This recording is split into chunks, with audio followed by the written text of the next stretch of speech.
अभी हमारी team green nature के सदस्य सन्ना के छेरी लता की इस गुफा में पहुंच गए हैं। ये गुफा कहा जाता है अंदर बहुत गहरा गया हुआ है।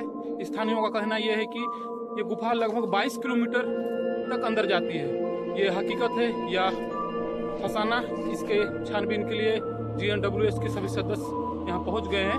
मैं आपको गुफा के अंदर का दृश्य दिखाता हूँ कि अंदर कैसा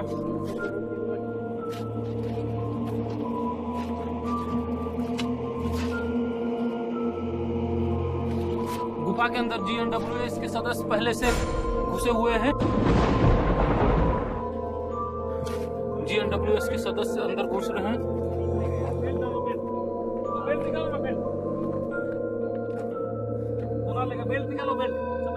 ये देखिए अंदर हम लोग किस तरह सकरी गुफा में घुस चुके हैं। पैर को बांधेंगे ना यहाँ।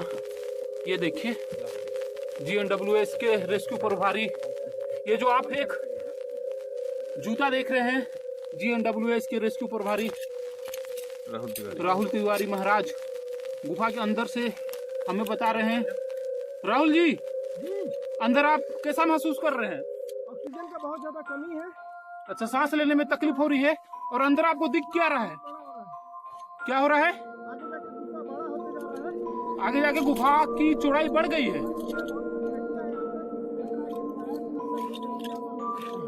राहुल जी बता रहे हैं कि शायद अंदर जंगली जानवर हो सकता है। मैं आपको पुनः बता रहा हूँ, सन्ना में ये एक गुफा है। इसके अंदर आज तक कभी कोई घुस के देखने का प्रयास नहीं किया। लोग बोलते हैं कि 22 किलोमीटर अंदर तक ये गुफा जाती है। धन्यवाद।